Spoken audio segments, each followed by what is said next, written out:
जय जगन्नाथ पिला माने गत क्लास रे तुमर ऐकिक धारार 1 ରୁ 12 नंबर पर्यंत मुझे बुझाई देती।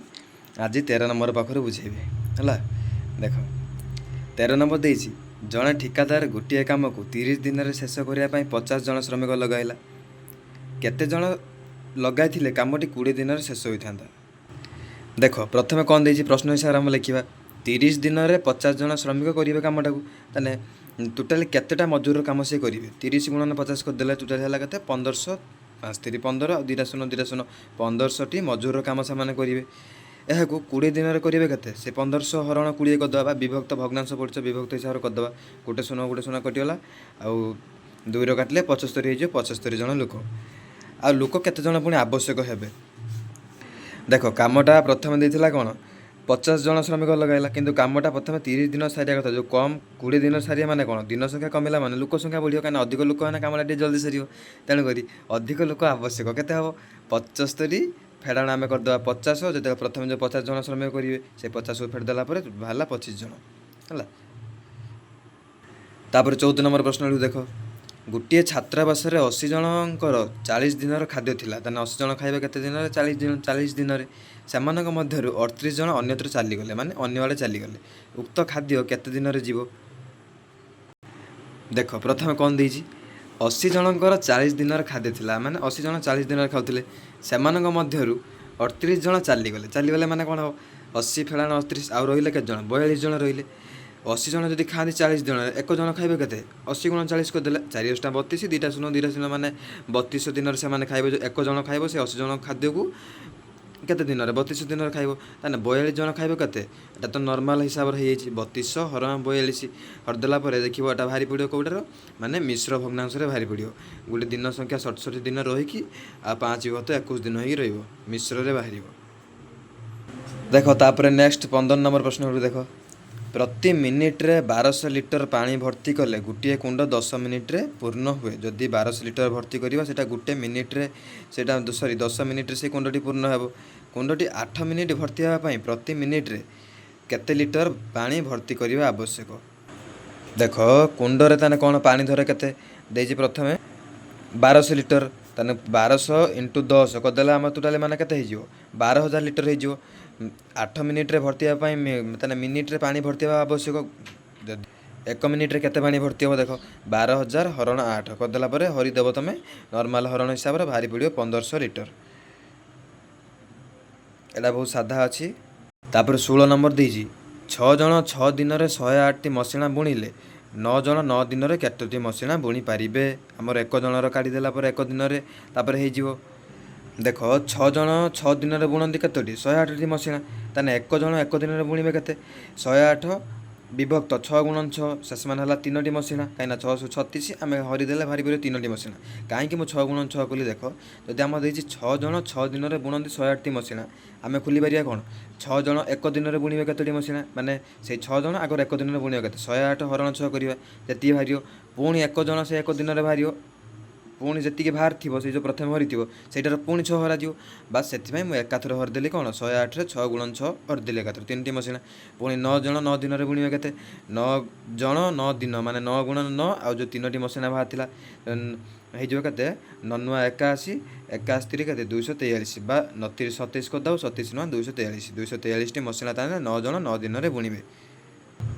17 नंबर कौन दे देख जड़े ठिकादार गोटे कार्य को 15 दिन करने चुक्ति करे 75 जन श्रमिक लगाइले चुक्ति करी से कौन कले 75 जन श्रमिक लगाइले से कहले से कामटा 15 दिन सारे मात्र 10 दिन पर देखिले से कार्यर अधा होई केते जन श्रमिक लगाइले से कार्य ठीक समय हो से जो ताने जो 75 जन 10 दिन कार्य केते करंती अधा करंती कहीं 10 दिन से जो श्रमिक लगे 10 दिन श्रमिक सब जो लगे 15 दिन देखिले कौन कामटार अधा है 10 दिन पर शुण से जो 75 जन देती 10 दिन कार्य कामटा को अधा कामटा कौन करती अधा करती सी कितु 15 दिन सब सारे चाहिए कि 15 दिन कामटा अधा होने अधा कम के 75 गुणन 10 के 75 के 75 आ गए 750 टी मजूर कम से अधा होने अधा कम हो माने 750 टी मजूर कम आहरी अधा हे माने से 750 सॉरी 750 मजूर कम आहरी पुणी हम ତାହେଲେ ବାକି କାମ କେତେ ରହିଲା ଦେଖ,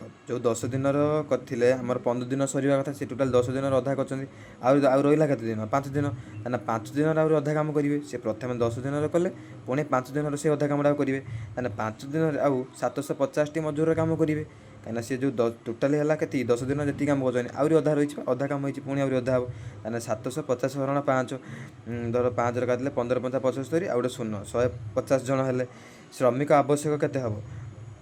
ଟୋଟାଲି ଯେଉଁ ବାହାରିଲେ 150 ଜଣ ଦରକାର। 150ରୁ ଆମର 75 ଜଣ ଅଛନ୍ତି, ଆଉ ଦରକାର କେତେ ହେବ? ଆଉ 75 ଜଣ। ପୁଣି ସେଠାରେ ଯଦି ଆଉ 75 ଜଣ ଲଗାଇବା, ତାହେଲେ କାମଟା ସେଇ ଡବଲ୍ କାମଟାକୁ, ସେ ଅଧା ଯେଉଁ କାମଟା ସେଇଟା ଡବଲ୍ ସ୍ପିଡ଼ରେ ହେଇକି ଶୀଘ୍ର ହେଇଯିବ। 18 ନମ୍ବର କ'ଣ ଦେଇ ଦେଖ, 5ଟି କଲମ ଓ 7ଟି ଖାତାର ମୂଲ୍ୟ ମିଶି 46 ଟଙ୍କା। 7ଟି କଲମ ଓ 5ଟି ଖାତାର ମୂଲ୍ୟ ମିଶି 50 ଟଙ୍କା। ତେବେ 13ଟି କଲମ ଓ 13ଟି ଖାତାର ମୂଲ୍ୟ ମିଶି କେତେ ଟଙ୍କା? ଏଇଟା ବହୁତ ଇଜି ଅଛି।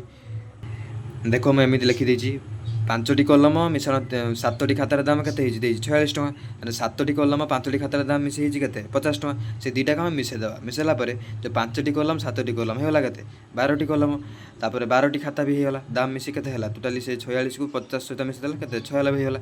ତାହେଲେ ଯଦି 12ଟି କଲମ 12ଟି ଖାତାର ଦାମ ମିଶି 96 ଟଙ୍କା ହେଉଛି, 1ଟି କଲମ 1ଟି ଖାତାର ଦାମ କେତେ ହେବ? 96 ହରଣ 12, ବାହାରି ପଡ଼ିଲା 8 ଟଙ୍କା। ପୁଣି କ୍ୱେଶ୍ଚନରେ କ'ଣ ଦେଇଛି? 13ଟି କଲମ 13ଟି ଖାତାର ଦାମ, ସେତିକିର 8 ଯେଉଁ ବାହାରିଛି, ଗୋଟିଏ କଲମ ଗୋଟିଏ ଖାତାର ଦାମ ହେଲା 8 ଟଙ୍କା। 13ଟି କଲମ 13ଟି ଖାତାର ଦାମ କ'ଣ କରିବା ଆମେ? 13 ଗୁଣନ 8 କରିଦେବା, 104 ଟଙ୍କା ବାହାରିବ। ତାପରେ 19 ନମ୍ବର ଦେଇଛି, 3ଟି ପେନ୍ସିଲ୍, ସେ ସେମ୍ କ୍ୱେଶ୍ଚନ୍ ସେଇଭଳିଆ ଦେଇଛି। 3ଟି ପେନ୍ସିଲ୍ 4ଟି କଲମର ଦାମ ମିଶି 26 ଟଙ୍କା। ଗୋଟିଏ ପେନ୍ସିଲ୍ ଓ 2ଟି କଲମର ଦାମ ମିଶି 12 ଟଙ୍କା। ତେବେ 1ଟି ପେନ୍ସିଲ୍ ଓ 1ଟି କଲମର ଦାମ ମିଶି କେତେ? ଦେଖ ପ୍ରଥମେ କ'ଣ ଦେଇଛି, 3ଟି ପେନ୍ସିଲ୍ 4ଟି କଲମ ସେମିତି ଲେଖିଦେଲି, ଶେଷ ମାନେ ହେଲା 26 ଟଙ୍କା। ମାନେ ପ୍ରଥମ ସାଇଡ଼୍ରେ ଯେଉଁ ଆଇ ଲେଖିଛି କ'ଣ, ସେଇଟା ଇକ୍ୱେସନ୍ ଆଇ, ପ୍ରଥମ ସେଇଟା ସମୀକରଣ ପ୍ରଥମ। ତାପରେ 1ଟି ପେନ୍ସିଲ୍ 2ଟି କଲମର ଦାମ ମିଶି ହେଲା 12 ଟଙ୍କା। ଆମର ମେନ୍ କଥା କ'ଣ, ମିଶାଣ କରିବା କି ଫେଡ଼ାଣ କରିବା? ଗୋଟେକୁ କିଛି ସମାନ କରିଦେବା। ସମାନ କରିଦେଲେ ଆମର ବାହାରି ପଡ଼ିବ ଉତ୍ତର। ତେଣୁକରି ଏଠି ସମାନ କିଛି ନାହିଁ, ସବୁ ଅସମାନ ହେଇକି ଅଛି। ପୁଣି ସେଇ ଯେଉଁ ସେକେଣ୍ଡଟାରେ ଦେଇଛି 1ଟି ପେନ୍ସିଲ୍ 2ଟି କଲମ, ସେଇଟାକୁ ମୁଁ ଡବଲ୍ କରିଦେଲି, ମାନେ 2 ଗୁଣ ଦେଲି। 1ଟି ପେନ୍ସିଲ୍ ଥିଲା ଯେଉଁ 2 ଗୁଣ ଦେଲେ କେତେ? 2ଟି ପେନ୍ସିଲ୍ ହେଇଗଲା। 2ଟି କଲମ ଯେଉଁ ଥିଲା 2 ଗୁଣ ଦେଲି କେତେ ହେଲା? 4ଟି କଲମ। ତାହେଲେ ଏଠି ଯଦି 2 ଗୁଣା ହେଲା, ତାହେଲେ ସେଇ ଡବଲ୍ ଇକ୍ୱେସନ୍ରେ କ'ଣ କରାଯିବ? 2 ଗୁଣା ଯିବ। 12ରେ 2 ଗୁଣା ହେଲା 24 ଟଙ୍କା ହେଇଗଲା। ହେଲା ପରେ ମୁଁ ଆଇ ସହିତ ଥାର୍ଡ଼ ଆଇକି ଫେଡ଼ିଦେଲି। କେମିତି? ଯେଉଁ ଉପରେ ଅଛି 3ଟି ପେନ୍ସିଲ୍ 4ଟି କଲମର ଦାମ, ଆଉ 2ଟି ପେନ୍ସିଲ୍ 4ଟି କଲମର ଦାମ, ଏଇ ଦୁଇଟା ଫେଡ଼ିଦେବା। ଫେଡ଼ିଦେଲା ପରେ ବାହାରି ପଡ଼ିଲା କେତେ? ଦେଖ 3ରୁ 2 ପଳାଇଲା 1, ଏଠି 4ରୁ 4 ପଳାଇଲା କେତେ? 0, ଆଉ ଏଠି 26ରୁ 24 ପଳାଇଲା 2। ତାହେଲେ 1ଟି ପେନ୍ସିଲ୍ର ଦାମ ଗୋଟେ ବାହାରି ପଡ଼ିଲା ଆମର। ଦେଖ ଏଟାକୁ ଯେଉଁ ଗୋଟେ କଲିଟା 4ଟା କଲମକୁ 4ଟା କଲମ ମାଇନସ୍ ହେଇଗଲା, ପୁରା 0 ହେଇଗଲା। ତେଣୁକରି 1ଟି ପେନ୍ସିଲ୍ର ଦାମ ବାହାରି ପଡ଼ିଲା 2 ଟଙ୍କା। ଯଦି 1ଟି ପେନ୍ସିଲ୍ର ଦାମ 2 ଟଙ୍କା ବାହାରି ପଡ଼ିଲା, ଆମର ଯେଉଁ ସେକେଣ୍ଡ ଇକ୍ୱେସନ୍ଟା ଦେଇଛି କ'ଣ, 1ଟି ପେନ୍ସିଲ୍ ଆଉ 2ଟି କଲମର ଦାମ ଦେଇଛି କେତେ ଟଙ୍କା? 12 ଟଙ୍କା। ତାହେଲେ ଆମେ ଗୋଟେ ପେନ୍ସିଲ୍ର ଦାମ ଜାଣିଦେଲେ, ଆଉ 2ଟି କଲମର ଦାମ କାଢ଼ିପାରିବା। କେମିତି କାଢ଼ିବା? ସେଇ ଯେଉଁ 2ଟି କଲମର ଦାମ କେମିତି କରିବା? 12 ଫେଡ଼ାଣ 2, ଶେଷ ମାନେ 10 ଟଙ୍କା। ତାହେଲେ ଯଦି 2ଟି କଲମର ଦାମ 10 ଟଙ୍କା ହେଲା, 1ଟି କଲମର ଦାମ କ'ଣ ହେବ? 10 ହରଣ 2, 5 5 ନର୍ମାଲ୍ କ୍ୱେଶ୍ଚନ୍ ସବୁକୁ। 1ଟି କଲମ 1ଟି ପେନ୍ସିଲ୍ର ଦାମ ମିଶି କେତେ? ଆମର ଆଗର କଲମ ପାଇଗଲେ କେତେ? 5 ଟଙ୍କା। ସେଠି ପାଇଯାଇଥିଲେ କେତେ? 1ଟି ପେନ୍ସିଲ୍ର ଦାମ 2 ଟଙ୍କା। ତାହେଲେ ହେଇଗଲା 7 ଟଙ୍କା। ବା ଏଇଟାକୁ ଗୋଟେ ସହଜ ଉପାୟରେ ବି କରିପାରିବ। ଦେଖ 3ଟି ପେନ୍ସିଲ୍ 4ଟି କଲମର ଦାମ ମିଶିଛି 26 ଟଙ୍କା। 1ଟି ପେନ୍ସିଲ୍ 2ଟି କଲମର ଦାମ ମିଶିଛି 12 ଟଙ୍କା। ଆମେ ସିଧା ଡାଇରେକ୍ଟ ଫେଡ଼ିଦେବା, ଆଉ କିଛି କରିବାର ନାହିଁ। ଫେଡ଼ିଦେଲା ପରେ 3 ଲେଖି ପଳାଇଲା 2ଟି ପେନ୍ସିଲ୍, ଆଉ 4ରୁ 2 ପଳାଇଲା 2। 2ଟି କଲମର ଦାମ ମିଶିଲା 14 ଟଙ୍କା। ତାପରେ 1ଟି କଲମ 1ଟି ପେନ୍ସିଲ୍ର ଦାମ କେତେ ହେବ? 14 ହରଣ 2, 7 ଟଙ୍କା। ଇଜିରେ ବାହାରି ପଡ଼ିଲା। କିନ୍ତୁ ଏଇଟା ଠାରୁ ଏଇ ଷ୍ଟେପ୍ଟା ଟିକେ ଭଲ ଅଛି। ଏଇଟା ପୁରା ଗୋଟି ଗୋଟି ବାହାରିଗଲା। କିଛି ଆଉ ମାନେ 1ଟି କଲମ କି 1ଟି ପେନ୍ସିଲ୍ର ଦାମ କିଛି ବାହାରିଲା ନାହିଁ। ଏଇଠି ଆମେ ସବୁ ଗୋଟି ଗୋଟି ଖୋଲିଦେଲେ। 20 ନମ୍ବର ଦେଇଛି, ଗୋଟିଏ କୁଣ୍ଡରେ 2ଟି ନଳ ଅଛି। ପ୍ରଥମ ନଳ ଦ୍ୱାରା କୁଣ୍ଡଟି 12 ମିନିଟ୍ରେ ଜଳ ପୂର୍ଣ୍ଣ ହୁଏ। ମାତ୍ର ଦ୍ୱିତୀୟ ନଳ ଦ୍ୱାରା 16 ମିନିଟ୍ରେ ଜଳ ଶୂନ୍ୟ ହୋଇଯାଏ, ମାନେ ସରିଯାଏ। ତେବେ 2ଟି ନଳ ଏକ ସମୟରେ ଖୋଲିଦେଲେ କୁଣ୍ଡଟି କେତେ ସମୟରେ ଜଳ ପୂର୍ଣ୍ଣ ହେବ? ଦେଖ ଯେଉଁ ଆମର ପ୍ରଶ୍ନରେ ଦେଇଛି କ'ଣ, ପ୍ରଥମ ନଳ ଦ୍ୱାରା କୁଣ୍ଡଟି କେତେ 12 ମିନିଟ୍ରେ ଜଳଟା ପୂର୍ଣ୍ଣ ହୋଇଯାଉଛି। ତାହେଲେ 1 ମିନିଟ୍ରେ ସେ କେତେ ହେବ? 1 ଭିତ 12 ଅଂଶ, ତା'ର ଅଧା 12 ଭାଗରୁ ଗୋଟେ ଅଂଶ ହେବ। ତାହେଲେ 2 ନଳଟା କ'ଣ ସେ ଜଳ 1 ମିନିଟ୍ରେ ଜଳ ଶୂନ୍ୟ ହୁଏ କେତେ? ଦେଇଥିଲା କେତେ? 16 ମିନିଟ୍ରେ ହୁଏ, ଜଳ ଶୂନ୍ୟ ହୁଏ। ତାହେଲେ ଜଳ ଶୂନ୍ୟ ହେବ କେତେ? 1 ମିନିଟ୍ରେ। 1 ଭିତ 16 ଅଂଶ ତା'ର ହେଇଯିବ। 1 ମିନିଟ୍ରେ କୁଣ୍ଡରେ ତାହେଲେ ଜଳ କେତେ ରୁହେ? ଦେଖ ଆମର ଯେଉଁ 1 ଭିତ 12 ଅଂଶରୁ 1 ଭିତ 16 ଅଂଶଟାକୁ ଫେଡ଼ିଦେବା। ଫେରିଲା ପରେ 12 16ର ଲସ୍ ଆଉ ବାହାରି ପଡ଼ିବ କେତେ? 48। 48 ବାହାରି ପଡ଼ିବ। 48 ହରଣ 12 କରିବା କେତେ? 4। 12 × 48 ଅଛି। 4 ଗୁଣନ ପୁଣି ଲବ 1 ସହିତ ଗୁଣିବ, 4 × 4, ଫେଡ଼ାଣ ପୁଣି 48 ଗୁଣନ ହରଣ 16 କରିବା 16 ତିରି 48 ତାହେଲେ 16 ଗୁଣନ ପୁଣି 1 ସହିତ ଲବ ସହିତ ହେବ 16 ତିରି 48 3 ଗୁଣନ ଲବ ସହିତ 1 ହେବ ହେଇଗଲା କେତେ 3 3 କେ 3 ତାହେଲେ 4 3 ପଳେଇଲା 1 1 କୁ 48 ତାହେଲେ କୁଣ୍ଡଟି ପୂର୍ଣ୍ଣ ହେବ କେତେ ଏଇଟା ହେଲା କୁଣ୍ଡଟି କ'ଣ 1 କୁ 48 ଅଂଶଟା ଯେଉଁଟା ଖାଲିଟା ଅଧା ହେଇକି ରହୁଛି କେତେ ସମୟ ରହୁଛି 1 ମିନିଟ୍ରେ କେତେ ଜଳ ରୁହେ ସେଇଟା ତାହେଲେ କୁଣ୍ଡଟି ପୂର୍ଣ୍ଣ ହେବ କେତେ ଟୋଟାଲି ହେଲା 1 ହରଣ 1 କୁ 48 ତାକୁ ଗୁଣନ କଲେ କ'ଣ ହେବ 1 କୁ 48ଟା ଉଲ୍ଟେଇ ଦେବା 48 କୁ 1 ତଳେ ତ 1ର ମୂଲ୍ୟ କିଛି ନାହିଁ ତେଣୁ 1 ଗୁଣନ 48 ଟୋଟାଲି ହେଲା 48 ମିନିଟ୍ରେ ଜଳଟି କ'ଣ ହେବ ପୂର୍ଣ୍ଣ ହେବ।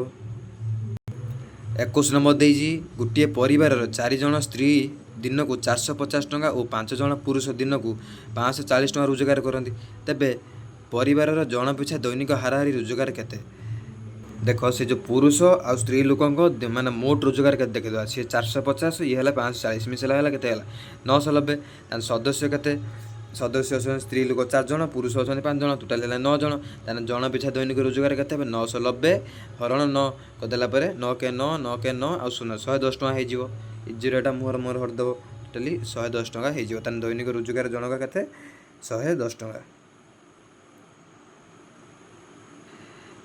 22 ନମ୍ବର ଦେଇଛି ଗୋଟିଏ ପରୀକ୍ଷାରେ 5 ଜଣ ପିଲାଙ୍କର ହାରାହାରି ନମ୍ବର ହେଲା 62 ଯଦି ସେମାନଙ୍କ ମଧ୍ୟରୁ 4 ଜଣ ଯଥାକ୍ରମେ 60 65 72 ଆଉ 48 ନମ୍ବର ରଖିଥାନ୍ତି ପଞ୍ଚମ ପିଲା କେତେ ନମ୍ବର ରଖିଥିଲା ତୁମର ହାରାହାରି ମାନେ ଦେଖିବ ଯେତିକି ନମ୍ବର ଦେଇଥିବ ସେତିକି ନମ୍ବରରୁ ଧର 60 65 72 48 ଦେଇଛି ସେତିକିରୁ ମିଶାଇ ଦେଇକି ହରିବ କେତେ ପୁରା ଟୋଟାଲଟାର ସେଇ ଟୋଟାଲ 4 ଜଣ ଯେତିକି ଜଣ ଥିବ ସେତିକି ଜଣକୁ ହରିଦେବ ହେଦେଲା ପରେ ହାରାହାରି ନମ୍ବରଟା ବାହାରିଯାଏ କିନ୍ତୁ ଏଠି ଦେଇଛି 5 ଜଣ 4 ଜଣଙ୍କର ହାରାହାରି ନମ୍ବରଟା ଦେଇଛି ଆଉ ଜଣଙ୍କର ଦେଇନାହିଁ ଆମେ ସେ 5 ଜଣ ପିଲାଙ୍କର ଖୋଲିବା 5 ନମ୍ବର ପିଲାଟିର ଖୋଲିବା ଦେଖ 5 ଜଣ ପିଲାଙ୍କର ହାରାହାରି ନମ୍ବର କେତେ ଦେଇଛି 62 ତାହେଲେ 5 ଜଣ ପିଲାଙ୍କର ମୋଟ ନମ୍ବର କେତେ ହେବ ଯେତିକି ସବୁ 62 ରଖିଛନ୍ତି 62 ଗୁଣନ 5 କରିଦେଲେ କେତେ ହେଲା 310 ତାହେଲେ 4 ଜଣ ପିଲାଙ୍କର ନମ୍ବର କେତେ ଦେଇଛି 60 65 72 48 ସବୁ ମିଶାଇଦେବା ହେଲା କେତେ 245 ତାହେଲେ ପଞ୍ଚମ ପିଲାଙ୍କର ଟୋଟାଲ ହେଇଛି 310 ତାହେଲେ 310ରୁ 245 ଫେଡ଼ିଦେଲା ପରେ 5 ନମ୍ବର ପିଲାଟିର ବାହାରି ପାରିବନି କି 4 ଜଣଙ୍କର ମିଶିକି 245 ଟୋଟାଲି ଆମର 310 ଏତିକି ଫେଡ଼ିଦେଲା ପରେ ବାହାରି ପଡ଼ିବନି ଆଉ ଗୋଟେ ଯେଉଁ 65 ବାହାରିଲା ସେଇଟା ପଞ୍ଚମ ପିଲାଟିର ନମ୍ବର 5 ନମ୍ବର ପିଲାଟିର ନମ୍ବର। ଦେଖ ଲାଷ୍ଟ କ୍ୱେଶ୍ଚନ୍ এই ବିଷୟରେ ଗୋଟିଏ ଶ୍ରେଣୀର 17 ଜଣ ପିଲାଙ୍କର ହାରାହାରି ବୟସ ଦେଇଛି 11 ବର୍ଷ ସେହି ଶ୍ରେଣୀରେ ଆଉ 5 ଜଣ ପିଲା ନାଁ ଲେଖାଇବାରୁ ସେମାନଙ୍କର ହାରାହାରି ବୟସ 10.5 ବର୍ଷ ହେଲା ତେବେ ନାମ ଲେଖାଇଥିବା 5 ଜଣ ପିଲାଙ୍କର ମୋଟ ବୟସ କେତେ ଦେଖ 17 ଜଣ ପିଲାଙ୍କର ହାରାହାରି ବୟସ କେତେ ଦେଇଛି 11 ବର୍ଷ ତାହେଲେ 17 ଜଣ ପିଲାଙ୍କର ମୋଟ ବୟସ କେତେ ହେବ ଯୋଉ ପୂର୍ବ ପ୍ରଶ୍ନଟାରେ ଆମେ ଖୋଲିଥିଲେ ସେଇ 11 ଗୁଣନ 17 ହେଇଗଲା 187 ବର୍ଷ ତେବେ 5 ଜଣ ପିଲା ପୁଣି ଆଣି ନାମ ଲେଖାଇଲେ ହେବ କେତେ 17 ଜଣ ଥିଲେ 5 ଜଣ ପୁଣି ମିଶିଲେ ଟୋଟାଲି ହେଲେ କେତେ 22 ଜଣ ତାହେଲେ 22 ଜଣ ପିଲାଙ୍କର ହାରାହାରି ବୟସ କେତେ ଦେଇଛି 10.5 ତାହେଲେ 22 ଜଣ ପିଲାଙ୍କର ମୋଟ ବୟସ କେତେ ହେବ 22 ଗୁଣନ 10.5 ହେଲା 231 ବର୍ଷ ଦଶମିକ ଅଛି ତମେ ଏଇଟା ଟେନସନ୍ ହେବନି ମୁଁ କହିଦେଉଛି ଦଶମିକ ଅଛି ମାନେ କିଛି ଟେନସନ୍ ନେବାର ନାହିଁ 110.5 ଅଛି 22 ଅଛି ଆମେ ଦଶମିକ ଅଛି ବୋଲି ଟୋଟାଲି ଭୁଲିଯିବା 105 ନର୍ମାଲ ଗୁଣନ କରିଦେବା 105 ଗୁଣନ 22 ଗୁଣନ କରିଦେଲା ପରେ ଦେଖ କେତେ ହେଲା 2310 ବାହାରି ପଡ଼ିଲା ତାପରେ ଦଶମିକ ଯୋଉଠି ଥିବ ପୁଣି ସେଇଠି ବସିବା କେତେ ଡାହାଣ ପଟରୁ ଗୋଟେ ଅଙ୍କ ଛାଡ଼ି ଦଶମିକ ଅଛି ମାନେ 5 ପରେ ଦଶମିକ ଅଛି ଆମେ ସେଇଭଳିଆ ଡାହାଣ ପଟେ ଦଶମିକ 0 ପରେ ଦଶମିକ ବସାଇଦେଲେ ବସାଇଲା ପରେ 231.0 ହେଇଗଲା ଦଶମିକ ପରେ 0ର ଆଉ କିଛି ମୂଲ୍ୟ ନାହିଁ ତେଣୁକରି 231 ଖାଲି ରହିଲା 231 ବସିଗଲା ତାହେଲେ ନାମ ଲେଖା ହେଇଥିବା 5 ଜଣ ପିଲାଙ୍କର ବୟସ କେତେ ହେବ ଟୋଟାଲ ହେଲା 231 ଫେଡ଼ାନ ଆମେ ଯେଉଁ ଆମର ପ୍ରଥମେ ଦେଇଥିଲା କେତେ 17 ଜଣ ପିଲାଙ୍କର ହାରାହାରି ବୟସ ଦେଇଥିଲା 11 ବର୍ଷ ଦେଇଥିଲା ସେ 11 ଜଣ ପିଲାଙ୍କର ମୋଟ ବୟସ ଆମେ କେତେ କାଟିଥିଲେ 187 ବର୍ଷ ଟୋଟାଲଟାରୁ 231ରୁ 187 ଫେଡ଼ିଦେଲେ ବାହାରି ପଡ଼ିଲା କେତେ 84 ବର୍ଷ 44 ବର୍ଷ ତାହେଲେ 5 ଜଣ ପିଲାଙ୍କର ମୋଟ ବୟସ କେତେ 44 ବର୍ଷ। ଏତିକିରେ ତୁମର ଐକିକ ଧାରାର 1 ନମ୍ବରରୁ 23 ନମ୍ବର ପର୍ଯ୍ୟନ୍ତ ସବୁ ସରିଗଲା ଭିଡ଼ିଓଟି କେମିତି ଲାଗିଲା ମୋତେ କମେଣ୍ଟରେ ଜଣାଇବ।